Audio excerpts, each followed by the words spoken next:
This bill is not about Hindu versus Muslim. This is law versus lawlessness, constitution versus corruption, Bharat versus internal partition. और ये partition एक बार हो गया, अब आपके कारनामों के कारण बार बार नहीं होने देंगे। सर, मैं एक अंतर्राष्ट्रीय स्तर पे क्या परिस्थितियां वो थोड़ा बताना चाहता हूं।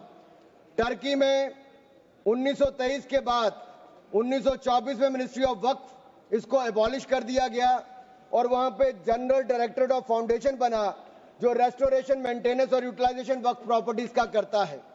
और ये इसके बाद इसको लोगों की भलाई के काम के लिए पैसा लगाता है। कुवैत में भी ministry of Waqf and Islamic affairs है। ये एसेट, मस्जिद, स्कूल, अस्पताल, इन सबका देखरेख करता है और मॉडर्नाइजेशन के माध्यम से, टेक्नोलॉजी के माध्यम से इसका फायदा उठाते डिजिटलाइजेशन किया है। लेबनान में ministry of endowments and Islamic affairs है, जो इसकी मैनेजमेंट और यूटिलाइजेशन को सारे को देखती है और चैरिटेबल और कम्युनिटी के काम को देखती है। सीरिया में भी मिनिस्ट्री ऑफ वक्फ है, जहां पर एप्रोप्रिएट यूज हो, रेवेन्यू हो, चैरिटेबल पर्पस हो, उसके लिए काम किया जाता है। इराक में भी सुन्नी एंडोमेंट और शिया एंडोमेंट ऑफिस है और ये भी सीधा सेंट्रलाइज फ्रेमवर्क के माध्यम से काम करता है। सऊदी अरेबिया में जनरल अथॉरिटी ऑफ वक्फ है, जो इंडिपेंडेंट पब्लिक बॉडी है। सिंगापुर में MUIS है, जो स्टैट्यूटरी बॉडी है, वो मिनिस्ट्री ऑफ कम्युनिटी डेवलपमेंट के अंतर्गत है। ये वक्फ मैनेजमेंट के डिजिटल सिस्टम के माध्यम से काम करता है। इंडोनेशिया में भी इंडोनेशियन वक्फ बोर्ड है, जो इंश्योर करता है अच्छे काम करने के लिए, उनके भलाई के लिए। तुनिसिया में भी, इजिप्ट में भी, रशिया में भी, फ्रांस में इसी तर्ज पे काम किया गया है। लेकिन यहां पर ऐसा नहीं किया गया, यहां पे इसके खिलाफ ही काम करते रहे। चंद लोगों के हाथ में, राहुल गांधी जी कहते हैं कि चंद लोगों के हाथ में देश की संपत्ति है।